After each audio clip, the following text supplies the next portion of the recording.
Bismillahirrahmanirrahim. Assalamualaikum warahmatullahi wabarakatuh. Alhamdulillahi rabbil alamin. Wassalatu wassalamu ala ashrafil mursalin wa ala alihi wa sahbihi ajma'in. Subhanaka la ilma lana illa ma 'allamtana innaka antal alimul hakim. Hasbunallah wa ni'mal wakil. Ni'mal maula wa ni'mal nasir wa la hawla wa la quwwata illa billahil aliyyil azim. Alhamdulillah, sentiasa kita bersyukur kehadirat Allah Ta'ala kerana Allah masih mengurniakan nikmat-nikmatnya kepada kita semua. Tuan-tuan, puan-puan muslimin dan muslimat yang dikasihi lagi dirahmati Allah Ta'ala sekalian, InsyaAllah pada hari ini kita akan mulai tafsir dan tadabbur juzuk yang ke-29, kerana pada kuliah yang lepas Alhamdulillah kita telah pun selesai membahaskan juzuk yang ke-30 dalam Al-Quran, ya. Itu satu nikmat Allah Ta'ala yang amat besar dalam hidup kita. Allah kurniakan kita dapat bersama-sama mengkaji juzuk yang ke-30 daripada awal sehinggakanlah ke akhir. So ni kita akan mulakan lagi juzuk yang ke-29. Moga-moga Allah Ta'ala beri kita kemudahan, dilancarkan segala-galanya. Allah beri kita kefahaman, Allah beri kita istiqamah untuk tetap bersama-sama mengkaji ayat-ayat Allah Ta'ala ni, yang mana surah-surah dalam Al-Quran Allah Ta'ala terus turunkan secara khas kepada kita untuk dijadikan sebagai petunjuk hidup dalam kehidupan kita. Selama mana kita bersama-sama dengan Al-Quran, selama mana kita bersama-sama dengan petunjuk yang Allah Ta'ala turunkan, maka insya-Allah selama itu pula lah kita akan berada pada jalan yang benar dan tidak akan tersesat buat selama-lamanya insya-Allah. Baik, tuan-tuan, puan-puan muslimin muslimat yang dikasihi lagi dirahmati Allah.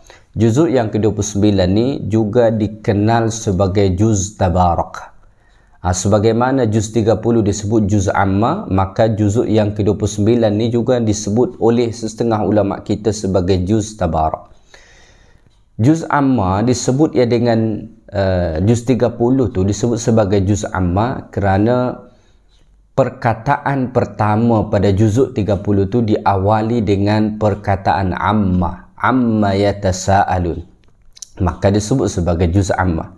Begitu juga juz yang ke-29 ni, ia disebut sebagai juz tabarak kerana perkataan pertama pada awal juzuk yang ke-29 ni iaitulah tabarakalladzi biyadihil mulk, ya. Maka disebut juga ia sebagai juz tabarak. Baik, juz yang ke-29 ni bermula daripada suratu Al-Mulk, ya, surah yang ke-67 dalam Al-Quran yang disebutkan selepas suratu At-Tahrim dan sebelum suratu Al-Qalam. Baik, sebelum kita membahaskan tafsir dan tadabbur ayat-ayat Allah Ta'ala dalam juz tabarak ni ataupun dalam surah Al-Mulk ni, mari kita lihat sedikit dahulu muqaddimah kepada suratu Al-Mulk. Yang pertama-tama daripada sisi nama, ya. Suratu Al-Mulk ni ia mempunyai beberapa nama sebagaimana disebutkan oleh ulama-ulama tafsir, ya. Yang pertama disebut sebagai surah Tabarakalladzi biyadihil mulk. Disebut sebagai surah Tabarakalladzi biyadihil mulk. Ini berdasarkan hadis Nabi sallallahu alaihi wasallam yang diriwayatkan oleh Al-Imam At-Tirmidzi rahimahullah, ya. Yang kedua disebut sebagai suratu Al-Mulk, ya. Disebut sebagai suratu Al-Mulk. Yang ketiga disebut sebagai suratu Al-Mani'ah, ya. Al-Mani'ah itu artinya yang mencegah ataupun yang menghalangi daripada seksa kubur, ya. Ini berdasarkan hadis riwayat Imam At-Tabrani.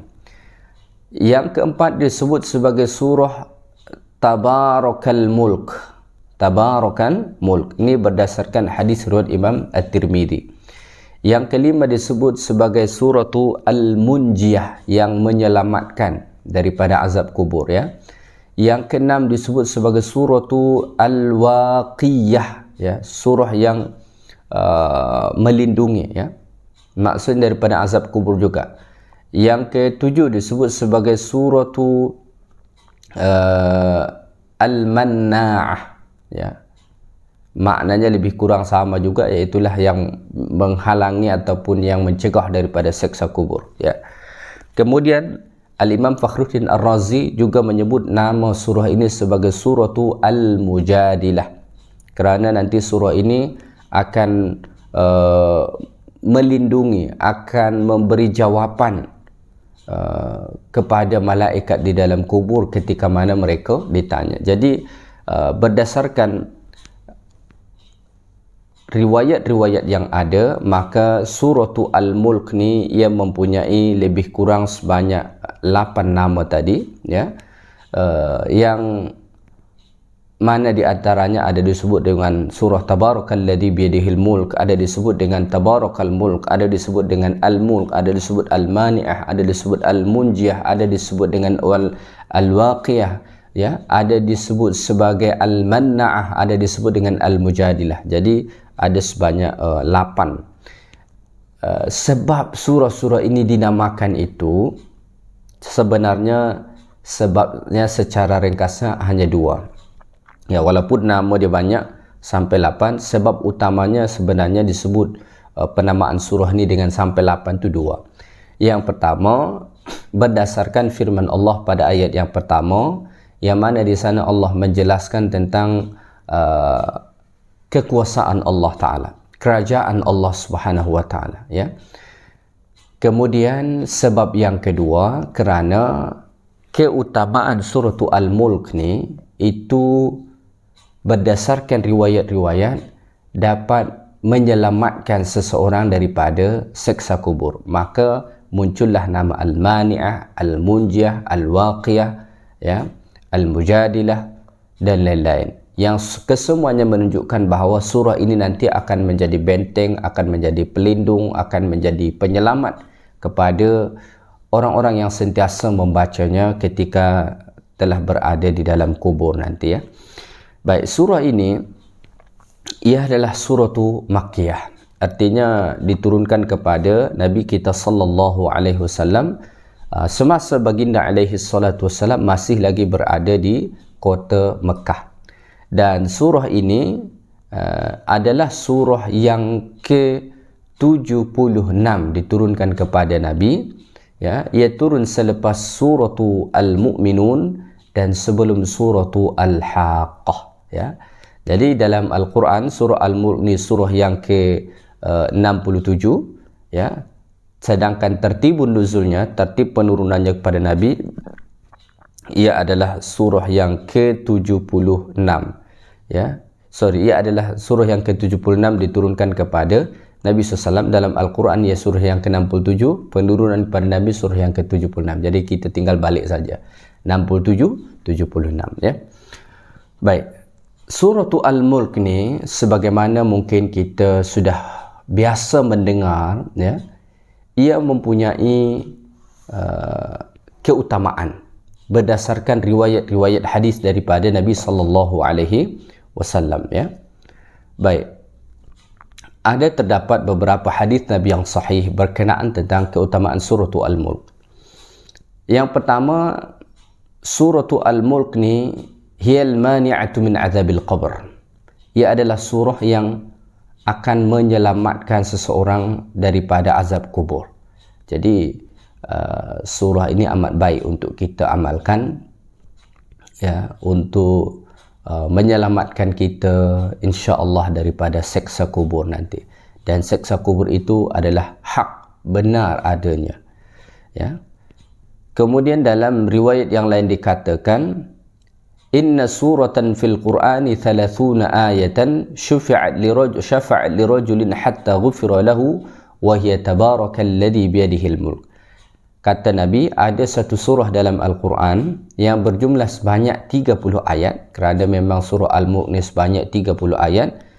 Ia memberi syafaat kepada seseorang yang membacanya, ya, sehinggakan orang tersebut diampunkan Allah Ta'ala, iaitulah surah Tabarakalladzi biyadihil mulk. Jadi berdasarkan hadis ini, maka orang yang membaca surah Al-Mulk ia akan mendapatkan syafaatnya nanti. Kerana memang dalam hadis yang lain pun Nabi mengatakan, Iqra'ul Quran fa innahu ya'ti yaumal qiyamati syafi'an li ashabi. Bacalah Quran kerana ia nanti akan datang memberi syafaat. Yang kedua keutamaannya daripada hadis yang saya bacakan sebentar tadi, orang-orang yang membaca surah Al-Mulk insya-Allah akan dapat ampunan daripada Allah Subhanahu wa taala, ya. Malah dalam riwayat yang lain ditambahkan lagi, Nabi mengatakan inna suratan min kitabillah ma hiya illa 30 ayatan syafa'at li rajulin fa akhrajathu minan nar wa adkhalathu al-jannah. Ada 30 ayat dalam Al-Quran yang memberi syafaat kepada seseorang yang membacanya sehinggakan surah Al-Mulk ini nanti akan mengeluarkannya daripada neraka dan akan memasukkannya ke dalam syurga. Jadi bukan sekadar dapat ampunan Allah, tetapi akan diselamatkan dari neraka dan akan dimasukkan Allah Ta'ala ke dalam syurga Allah Subhanahu wa Ta'ala, ya. Baik. Dalam riwayat yang lain, dalam riwayat Abdullah bin Mas'ud radhiyallahu ta'ala anhu, malah dikatakan nanti surah Al-Mulk ni akan berbicara, ya, akan menjadi penyanggah kepada malaikat ketika mana bertanya di dalam kubur. Maka dikatakan yu'tar rajulu fi qabrihi fatu'ta rijlahu fataqul laysa alaikum ma qibli sabilun kana yaqra'u suratu Al-Mulk, ya, kana yaqra'u surata Al-Mulk. Jadi nanti ketika mana berada di dalam kubur, maka akan didatangi daripada sebelah kaki. Maka kaki itu pun akan berkata, tak ada laluan bagi kamu daripada sini. Dahulu dia ini membaca surah Al-Mulk. Jadi surah Al-Mulk ini menjadi benteng penyelamat, ya, kepada kita di dalam kubur apabila kita sentiasa membacanya, mengamalkannya, memahami maknanya. Ya, dalam riwayat yang lain dikatakan Nabi SAW membiasakan membaca surah Al-Mulk ni pada malam hari. Riwayat daripada Abdullah bin Mas'ud radhiyallahu ta'ala anhu, Rasulullah bersabda, "Man qara'a tabarakalladzi biyadihi al-mulk kulla lailatin mana'ahu Allah azza wa jalla biha min 'adzabil qabr wa kunna fi ahdi Rasulillah nusammiha al-mani'ah wa innaha fi kitabillahi azza wa jalla suratun man qara'a biha fi lailatin faqad akthar wa ataba." Nabi mengatakan bahawa sesiapa yang membaca surah Al-Mulk pada tiap-tiap malam, Allah akan selamatkan ia daripada azab kubur. Abdullah bin Mas'ud yang meriwayatkan hadis ini berkata, pada zaman Nabi kami sebut Al-Mulk ni sebagai Al-Mani'ah, sebagai surah Al-Mani'ah, kerana tadi keutamaannya dapat menjaga ataupun memelihara seseorang daripada azab kubur, ya. Dan sesiapa yang membacanya pada waktu malam, maka sesungguhnya ia telah mendapatkan kebaikan yang banyak. Dan dalam riwayat yang lain yang sahih dikatakan bahawa Nabi kita alaihi salatu wassalam itu pada tiap-tiap malam sebelum Nabi tidur membaca surah Al-Mulk, ya. Rasulullah bersabda,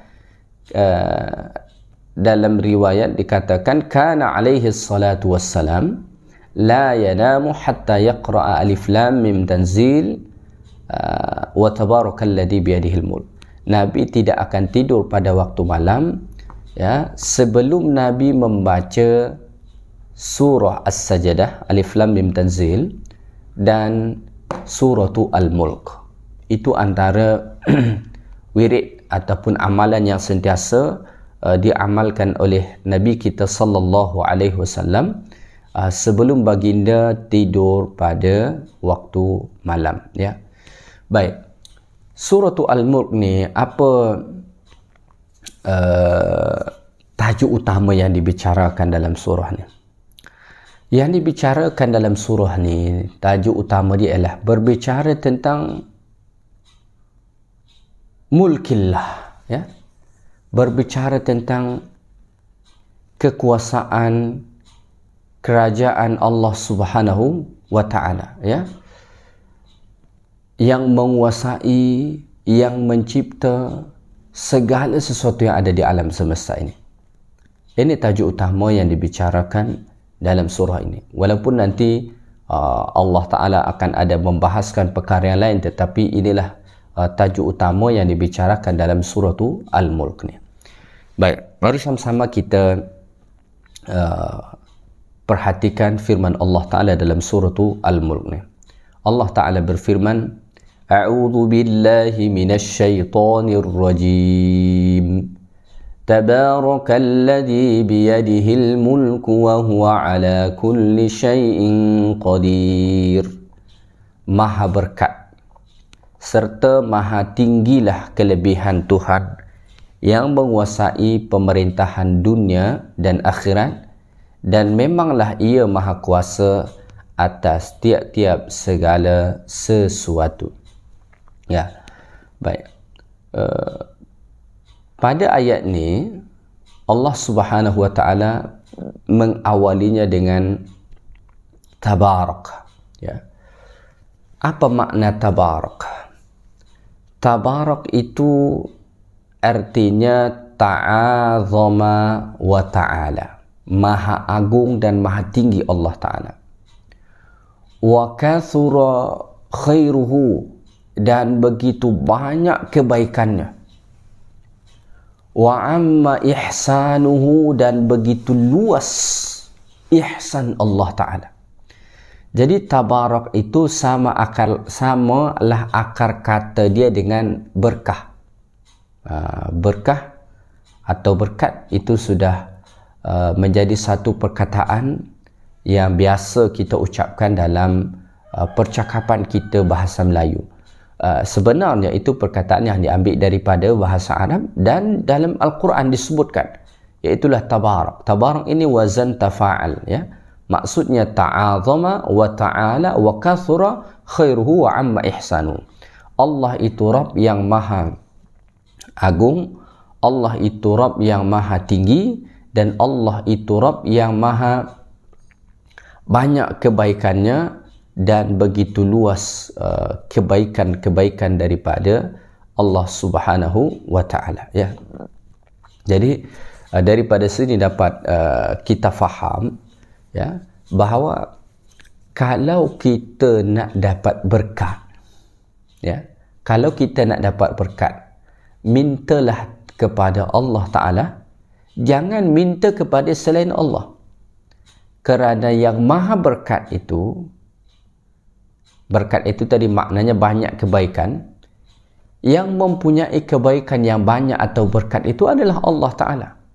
Maka kalau kita nak keberkatan, nak bertambah kebaikan pada diri kita dalam hidup kita ni, minta kepada Allah, jangan minta kepada selain Allah Ta'ala. Kerana memang kita temui ada segolongan manusia yang kadang-kadang mereka meminta berkat kepada selain Allah. Ada yang meminta berkat ke kubur, ada yang meminta berkat kepada orang-orang tertentu dan lain-lain sebagainya. Padahal sepatutnya kita hanya meminta berkat kepada Allah Rabb yang memiliki keberkahan. Ya. Baik, kemudian Allah mengatakan alladzi biyadihil mulk. Kalau kita terjemah secara bahasa, yang di tangannya al-mulk, pemerintahan, ya, ataupun kekuasaan. Maksudnya alladzi biyadihil mulk bukan bermakna kita fahami secara tekstual bahawa di tangan macam ni, tak. Ibnu Atiyah mengatakan dalam tafsirnya, Allah Ta'ala sebut tangan dekat situ itu adalah dipinjam atau isti'arah, istilah dia dalam bahasa Arab, nak menunjukkan bahawa kekuasaan itu ada dalam genggaman Allah. Manusia biasanya bila nak mengatakan bahawa dialah pemilik sesuatu itu sentiasa disimbolkan dengan tangan, kan? Sama juga alladzi biyadihil mulk ni maksudnya yang mana di tangan Allah Ta'ala, atau Allah Ta'ala pemilik kekuasaan tu bukan bermakna digenggam di tangan macam ni, tetapi maksudnya Allah lah pemilik kuasa yang mutlak. huwal mutasarrifu fi jami'il makhluqat bima yasha. Allah Ta'ala lah yang mengatur, ya, seluruh makhluk sesuai dengan kehendak Allah Ta'ala. Mengapa? Kerana Allah pemilik kuasa, ya, Allah pemilik pemerintahan. Maka Ibnu Abbas radhiyallahu ta'ala anhuma mengatakan, yu'izzu man yasha. Dengan mulkullah, dengan kekuasaan Allah Ta'ala, Allah akan memuliakan sesiapa yang Allah Ta'ala kehendaki. Wa yudhillu man yasha, dan Allah akan hinakan sesiapa yang Allah Ta'ala kehendaki. Wa yughni man yasha, Allah Ta'ala akan kayakan sesiapa yang Allah kehendaki. Allah akan miskinkan sesiapa yang Allah kehendaki. Allah hidupkan sesiapa yang Allah Ta'ala kehendaki, dan Allah matikan sesiapa yang Allah Ta'ala kehendaki. Allah tak beri kepada orang yang Allah kehendaki, dan Allah beri kepada sesiapa orang-orang yang dikehendaki Allah Ta'ala. Begitulah seterusnya. Allah Ta'ala Rabb pemilik kekuasaan. Maka dalam ayat yang lain pun Allah Ta'ala berfirman, walillahi mulkus samawati wal ard wa ma bainahuma yakhluqu ma yasha wallahu ala kulli syai'in qadir. Milik Allah lah kerajaan pemerintahan yang di langit dan di bumi dan semua yang di antara keduanya. Allah mencipta apa-apa yang Allah kehendaki, dan Allah berkuasa atas tiap-tiap segala sesuatu. Begitu juga Allah Ta'ala sebut dalam ayat-ayat yang lain. Daripada ayat alladhi biyadihil mulk ni, yang mana di tangan Allah Ta'ala kerajaan, pemerintahan, kekuasaan, kita perlu ambil satu istifadah. An-nadlubal izza wal asya' mimman yamlikuha subhanah. Kalau kita nak meminta sesuatu, ya, mintalah kepada Allah yang memiliki segala sesuatu ni. Mintalah kepada Allah Subhanahu wa Ta'ala yang menguasai pemerintahan ini. Kalau kita nak minta kemuliaan, kalau kita nak dapatkan kekayaan dan segala sesuatu nikmat-nikmat yang lainnya, maka kita mintalah kepada Allah Subhanahu wa Ta'ala, kerana dialah Allah Ta'ala Rabb yang maha memiliki, yang maha menguasai. Dan sebenarnya ayat ini sepatutnya dapat mendatangkan ketenangan kepada hati kita, ya. Mengapa? Kerana kalau kita betul-betul faham alladhi biyadihil mulk ni, maka apa yang berlaku dalam hidup kita ni, kita akan serahkan kepada Allah Ta'ala. Kerana Allah lah yang menguasai. Jadi kita tidak akan stres, ya. Kita tidak akan tertekan. Mengapa? Kerana kita tahu alladhi biyadihil mulk, yang punya kuasa, yang mengatur segala-galanya ni adalah Allah Subhanahu wa Ta'ala. Bukan kita, bukan orang lain, bukan makhluk, tetapi Allah Ta'ala. Kalau kita faham perkara ini, maka hati kita insya-Allah akan tenang, ya. Hati kita akan tenang. Kita akan serahkan sepenuhnya kepada urus tadbir Allah Subhanahu wa Ta'ala, ya. Baik, kemudian pada hujung ayat ni Allah Ta'ala mengatakan, wallahu ala tabarakalladzi biyadihil mulku wa huwa ala kulli syai'in qadir. Dan dia Allah Subhanahu wa Ta'ala maha berkuasa atas tiap-tiap segala sesuatu. Allah Ta'ala sangat berkuasa atas tiap-tiap segala sesuatu. Tidak ada yang mustahil bagi Allah Subhanahu wa Ta'ala. Apa yang mustahil bagi kita, itu tidak mustahil bagi Allah Subhanahu wa Ta'ala. Ya, kita rasa kita tidak akan mampu, tetapi Allah Ta'ala mampu. Ya, Allah Ta'ala pemilik kamal al-qudrah, pemilik kekuasaan yang sempurna, ya. Allati yaqdiru biha ala kulli syai', yang mana dengan itu Allah kuasa atas tiap-tiap segala sesuatu. Wa biha awjada ma awjada minal makhluqatil azimah, dan dengan kuasa Allah Ta'ala itulah Allah Ta'ala mencipta hatta makhluk-makhluk yang begitu besar seperti langit dan bumi. Kalau kita fikir Allah Ta'ala mencipta langit dan bumi, kita tak boleh bayangkan macam mana bumi ini dicipta, macam mana langit itu dicipta.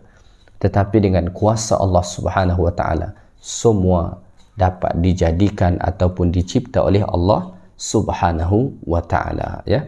Baik, mari kita teruskan ayat yang kedua. Pada ayat yang kedua, Allah Ta'ala berfirman, Alladhi khalaqal mauta wal hayata liyabluwakum ayyukum ahsanu amala wa huwal azizul ghafur. Dialah yang mentakdirkan adanya mati dan hidup untuk menguji dan menzahirkan keadaan kamu, siapakah di antara kamu yang lebih baik amalnya. Dan ia maha kuasa membalas amal kamu, lagi maha pengampun bagi orang-orang yang bertaubat. Baik, pada akhir ayat pertama tadi Allah Ta'ala mengatakan wallahu ala kulli syai'in. Pada akhir ayat pertama Allah mengatakan wa huwa ala kulli syai'in qadir. Allah Ta'ala maha berkuasa atas tiap-tiap segala sesuatu. Apa antara kuasa Allah Ta'ala tu? Allah Ta'ala mencipta hidup dan mati ataupun mati dan hidup. Baik, pada ayat ni Allah mengatakan alladzi khalaqal mauta wal hayata. Dialah Allah yang mentakdirkan adanya mati dan hidup. Ya. Salah satu kuasa Allah yang paling menakjubkan itu Allah buat ada mati dan ada hidup. Cuma yang menarik kalau kita perhatikan pada ayat ini, Allah Ta'ala mendahulukan perkataan mati, baru kemudian selepas itu Allah Ta'ala sebut hidup. Ya. Mengapa Allah Subhanahu Wa Ta'ala sebut begitu? Ada dua penjelasan berkenaan hal ini. Yang pertama, makna al-maut dekat situ maknanya tiada. Dahulu segala sesuatu ini tak ada. Ya. Termasuk kita tak ada. Alam semesta ini pun dulu tak ada. Ketika mana dahulu ni semua tidak ada, ini sama dengan maut. Kita ya, mungkin ada di antara tuan-tuan dan puan-puan yang telah pun berumur 60 tahun pada ketika ini. 61, 62 tahun lepas kita tak ada. Keadaan kita pada masa itu disebut sebagai al-maut. Mati dalam arti kita belum ada. Selepas itu baru Allah Ta'ala adakan kita. Ini selari, pemahaman pertama ni selari dengan firman Allah Ta'ala dalam surah Al-Baqarah, yang mana Allah berfirman kaifa takfuruna billah wa kuntum amwata fa ahyaakum thumma yumitukum thumma yuhyikum thumma ilaihi turja'un. Kata Allah, bagaimana kamu kufur kepada Allah padahal kamu dahulu amwat. Amwat itu mati. Fa ahyaakum, lalu Allah hidupkan. Thumma yumitukum, kemudian Allah akan matikan. Thumma yuhyikum, lepas tu Allah Ta'ala hidupkan balik nanti di akhirat. Ya, maka itu makna al-maut pada ayat ini pertama, dan kenapa didahulukan perkataan al-maut. Ada alasan yang lain mengatakan sebenarnya maksud alladzi khalaqal mauta wal hayata, maksudnya adalah Allah Ta'ala menghidupkan kita dan akan mematikan kita. Lalu mengapa didahulukan dekat sini perkataan al-maut? Antara alasannya kerana kematian itu begitu dekat dengan kita. Ya, kematian itu begitu dekat dengan kita sehingga kan Allah Ta'ala mendahulukannya daripada perkataan al-hayah. Ya. Ada alasan yang lain mengatakan wa innama quddimal maut li'annahu ahyabu fin nufus. Allah mendahulukan perkataan al-maut kerana itu lebih menggerunkan kepada hati kita. bila sebut tentang mati kita terus gerun. Kerana memang ada orang-orang yang lupa akan kematian. Mereka ingat mereka akan tinggal selama-lamanya di dunia ini. Ya. Seolah-olah mereka akan hidup buat selama-lamanya di atas dunia ini. Mereka lupa bahawa mereka akan dimatikan oleh Allah Subhanahu wa ta'ala. Ya. Dan ada pendapat yang lain mengatakan mengapa Allah Ta'ala dahulukan perkataan al-maut baru kemudian al-hayah pada ayat ini? Kerana itu dapat memotivasi kita untuk beramal. Jadi Allah Ta'ala sampaikan alladzi khalaqal mauta wal hayata, didahulukan perkataan al-maut. Ya, itu dapat mengingatkan kita kepada kematian dan itu dapat memotivasi kita untuk melakukan amal ibadat. Kerana antara perkara yang paling mujarab untuk memotivasi kita beramal, ingat dengan kematian. Kalau kita ingat dengan kematian, insya-Allah akan mudah beramal. Takut buat maksiat. Ya. Mengapa? Kita tahu bahawa kita akan mati. Ya. Baik, seterusnya Allah menjelaskan apa tujuan atau apa sebab Allah Ta'ala mencipta kita, menjadikan ada hidup dan mati. Liyabluwakum ayyukum ahsanu amala. Ya.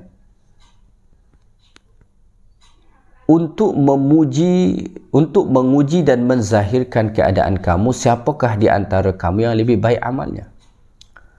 Maka hidup kita ni, ya, dicipta Allah Subhanahu wa ta'ala itu penuh dengan ujian. Ya, diuji Allah. Maka keseluruhan hidup kita ni pasti kita akan menghadapi ujian. Ujian itu terbahagi kepada dua. Ada ujian yang sifatnya kita suka dan ada ujian yang sifatnya kita tak suka. Cuma kedua-dua ini adalah ujian daripada Allah. Ujian yang kita suka, misalnya Allah beri kita kesihatan, kita suka. Atau Allah Ta'ala beri kita harta, kita suka. Allah beri kita ilmu, kita suka. Allah beri kita kemasyhuran, kita suka. Dan ada ujian yang kita tak suka. Misalkan sakit, hidup susah, ditimpa musibah dan lain-lain sebagainya. Hakikatnya keseluruhan hidup kita ni adalah ujian. Cuma bentuknya ada yang kita suka dan ada yang kita tak suka. Maka hidup ni ia sinonim dengan ujian. Kita tidak akan pernah selamat daripada ujian itu, ya. Apa yang hendak Allah Ta'ala tengok daripada ujian itu? Allah Ta'ala uji kita, apa yang hendak Allah Ta'ala tengok? Ayyukum ahsanu amala. Yang hendak Allah Ta'ala tengok ialah siapa yang paling baik amalnya di antara kamu. Ketika mana Allah Ta'ala datangkan ujian, maka Allah Ta'ala akan dapat melihat amal siapa yang paling baik. Ya, siapa yang baik amalnya dan siapa yang buruk amalnya. Ada setengah orang ketika mana dia diuji dengan kebaikan, dengan kelapangan, membuat dia kufur kepada Allah Subhanahu wa ta'ala. Ya. Dan ketika mana diuji dengan musibah, membuat dia jadi derhaka kepada Allah Subhanahu wa ta'ala. Itu orang yang buruk. Ada orang ketika mana diuji Allah Ta'ala dengan kebaikan, dia bersyukur. Dan ketika mana Allah Ta'ala uji dengan musibah, keburukan, dia bersabar. Maka dia mendapatkan kebaikan daripada kedua-dua keadaan tadi. Sama ada diuji dengan kelapangan ataupun dengan kesusahan. Jadi di sebalik ujian itu yang hendak Allah Ta'ala tengok ialah ayyukum ahsanu amalan. Amal siapa yang paling baik. Maksud ahsanu amala dekat sini, antara maknanya dikatakan para ulama seperti dikatakan oleh Fudail, Maksudnya akhlasu wa aswabuhu. Amal yang paling baik itu adalah amalan yang paling ikhlas dan yang paling benar. Jadi yang dikatakan ahsanu amala, yang hendak Allah Ta'ala tengok di sebalik ujian tadi itu adalah amalan yang paling ikhlas dan amalan yang paling benar.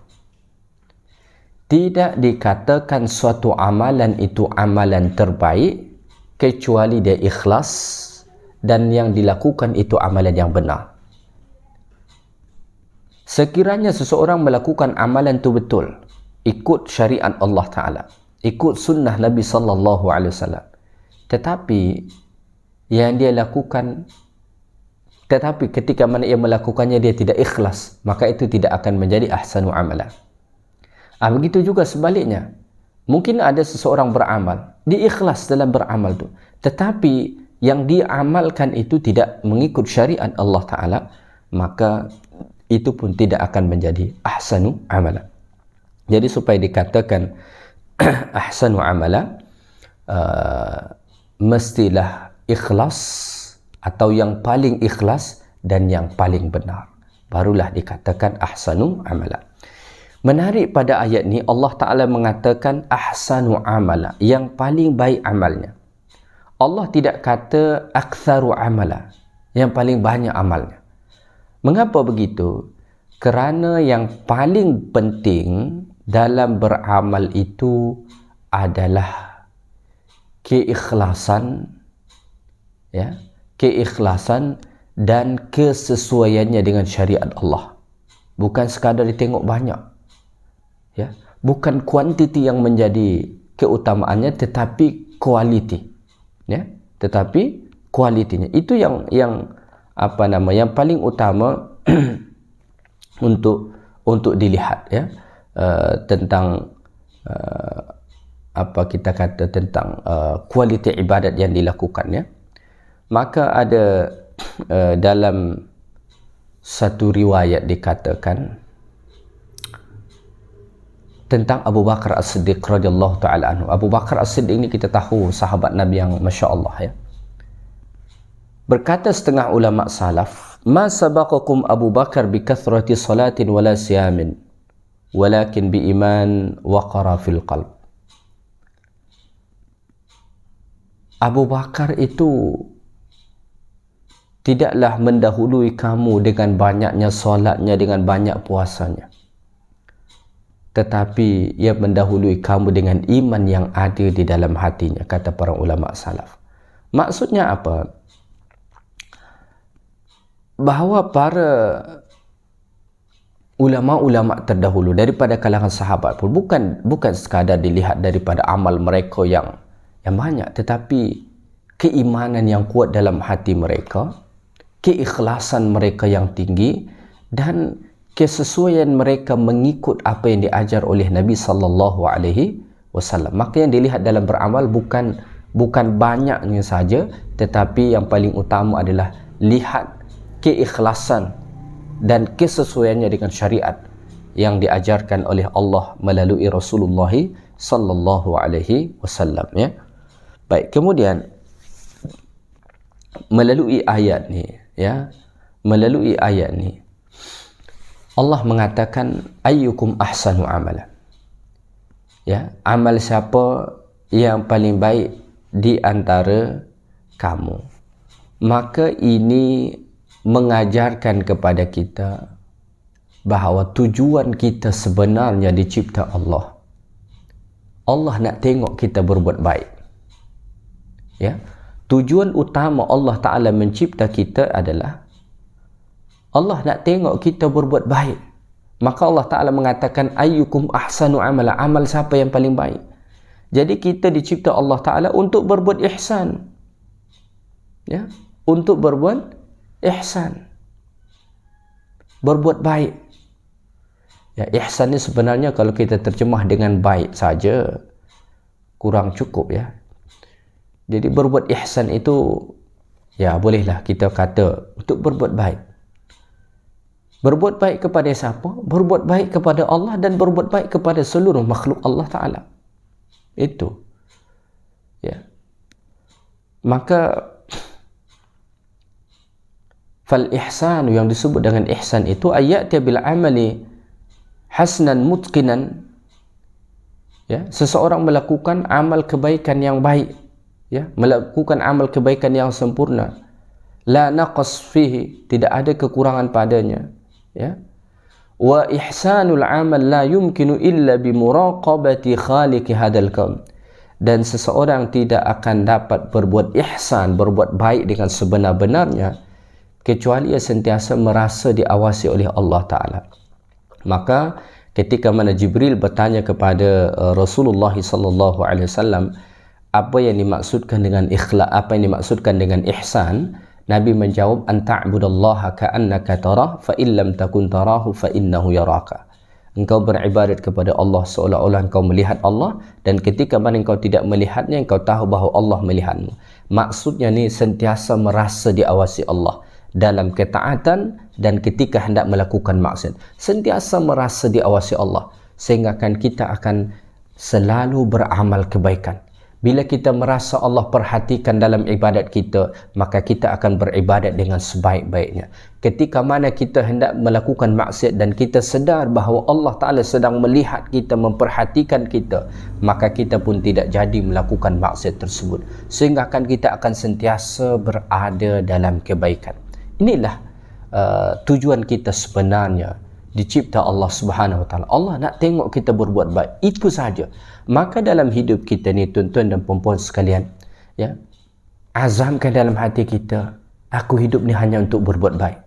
Tak ada masa bagi kita untuk buat jahat, ya. Buat baik itu pada siapa? Pertama tentu kepada Allah Taala. Ihsan kepada Allah itu an ta'budallaha mukhlishan lillah. Ya, ihsan kepada Allah itu sembahlah Allah Ta'ala dengan ikhlas. Muraqiballah, kita merasa diawasi Allah Ta'ala. Fi a'malina, dalam semua amal-amal ibadat kita, sehingga kan amal kita akan sesuai dengan syariat Allah Subhanahu Wa Ta'ala. Itu ihsan kepada Allah. Ihsan kepada selain Allah Ta'ala, maka berbuat baiklah kepada manusia. An tu'amilahum kama tuhibbu ay yu'amiluka bihi. Berinteraksilah dengan orang, berbuat baiklah kepada orang sebagaimana kita suka orang berbuat baik kepada kita. Maka Nabi mengatakan, tidak beriman salah seorang di antara kamu sehingga kan ia mencintai saudaranya sebagaimana ia mencintai dirinya sendiri, ya. Maka tujuan kita dicipta Allah Ta'ala adalah untuk buat ihsan, buat baik pada orang, ya. Jangan bagi kesempatan pada diri kita untuk buat jahat kepada orang lain. Baik, seterusnya pada hujung ayat ni Allah Ta'ala mengatakan wa huwal azizul ghafur, dan dia Allah itu maha aziz, maha perkasa. Artinya alladzi lahul izzah kulluha. Allah pemilik izzah, pemilik kemuliaan sepenuhnya, ya, pemilik keagungan sepenuhnya, sehingga akan Allah Ta'ala dapat menyeksa sesiapa saja yang menentang Allah, dan Allah Ta'ala kuasa memberi ganjaran kepada sesiapa yang berbuat baik kepada Allah. Al-Ghafur, walaupun Allah itu maha perkasa, walaupun Allah itu maha kuasa, walaupun Allah Ta'ala itu mampu untuk melakukan segala-galanya, tetapi Allah itu bukanlah Rabb yang zalim. Allah itu bukanlah Rabb yang kejam. Malah Allah itu adalah Rabb yang maha ghafur, yang maha pengampun bagi sesiapa yang terlanjur melakukan dosa, maksiat, kemudian ia bertaubat kepada Allah Ta'ala, maka Allah maha kuasa untuk mengampunkannya. Ya, baik, tuan-tuan dan puan-puan muslimin dan muslimat yang dikasihi lagi dirahmati Allah, saya ingat sekadar tu saja kuliah kita pada hari ini, baru ayat 1 dan ayat 2 daripada surah Tabarak. Ya, mungkin saya nak berikan sedikit kesimpulan. Yang pertama, surah Tabarak ni adalah surah yang amat baik untuk kita baca, untuk kita pelajari dan untuk kita tadabbur. Malah surah Tabarak ni adalah antara amalan harian yang perlu sentiasa kita amalkan, terutama bacalah ia pada waktu malam sebagaimana dilakukan oleh Rasulullah sallallahu alaihi wasallam. keutamaan daripada surah Al-Mulk ni sungguh banyak. Antaranya ia akan menjadi sebab insya-Allah kita diselamatkan daripada azab kubur. Insya-Allah ini sebab kita akan diselamatkan daripada neraka. InsyaAllah jadi asbab Allah Ta'ala ampunkan dosa-dosa kita. Kita akan dapat syafaat daripadanya. Ya, kemudian insyaAllah kita akan dimasukkan ke dalam syurga Allah Subhanahu Wa Ta'ala dengan asbab membaca surah Tabarak. Kemudian daripada ayat 1 tadi dapat kita simpulkan yang pertama, bahawa Allah Ta'ala lah Rabb yang maha agung, maha tinggi, yang memiliki keberkatan. Keberkatan artinya kebaikan yang banyak. Maka kalau kita nak kebaikan yang banyak tu, kita nak keberkatan tu, mintalah kepada Allah Ta'ala. Yang kedua, Allah lah pemilik pemerintahan kekuasaan. Jadi kita kena sedar bahawa segala sesuatu yang berlaku dalam hidup kita dan di seluruh alam semesta ini, itu adalah di bawah tadbir Allah Subhanahu Wa Ta'ala. Sehingga kan kita akan redha insya-Allah dengan apa sahaja yang Allah Ta'ala tetapkan. Pada masa yang sama, jika kita menginginkan sesuatu, maka mintalah kepada Allah yang memiliki segala sesuatu ini, ya. Dan kemudian Allah menjelaskan, Allah lah Rabb yang maha kuasa atas tiap-tiap segala sesuatu. Yang mustahil menurut kita, bagi Allah Ta'ala itu tidak mustahil. Allah kuasa untuk melakukannya. Pada ayat 2 Allah menjelaskan bahawa Allah lah yang mencipta mati dan hidup. Mati dekat situ boleh difahami dahulu kita tidak ada, kemudian sekarang jadi ada, dan boleh difahami maksudnya adalah Allah hidupkan kita kemudian nanti Allah Ta'ala matikan. Mengapa tadi Allah dahulukan perkataan mati baru hidup? Kerana Allah nak mengingatkan betapa dekat kita dengan kematian. Allah nak jadikan ini sebagai motivasi bagi kita untuk lebih bersungguh-sungguh melakukan amal kebaikan.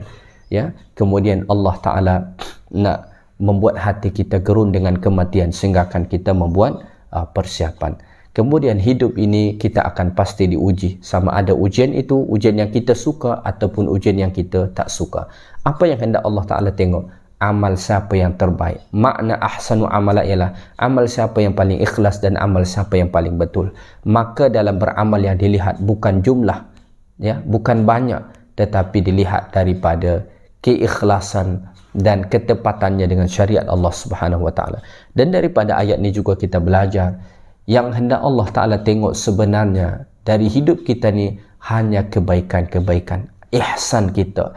Maka hidup kita ni hanya untuk berbuat ihsan saja, ihsan kepada Allah dengan menyembah Allah dengan ikhlas dan mengikuti syariat Allah, dan ihsanlah kepada sesama manusia, ya, malah bukan dengan sesama manusia saja, ihsanlah dengan semua makhluk-makhluk Allah Subhanahu Wa Ta'ala. Itulah insya-Allah yang akan menyelamatkan kita masuk ke dalam syurga Allah Subhanahu Wa Ta'ala. Dan Allah itu Rabb yang maha aziz, Rabb yang maha kuasa, dan lagi Rabb yang maha pengampun atas segala dosa-dosa, terutama bagi mereka yang bertaubat kepada Allah. Sekadar ini saja yang baik daripada Allah, segala yang kurang daripada saya. Subhanakallahumma bihamdika asyhadu an la ilaha illa anta astaghfiruka wa atubu ilaik. Assalamualaikum warahmatullahi wabarakatuh.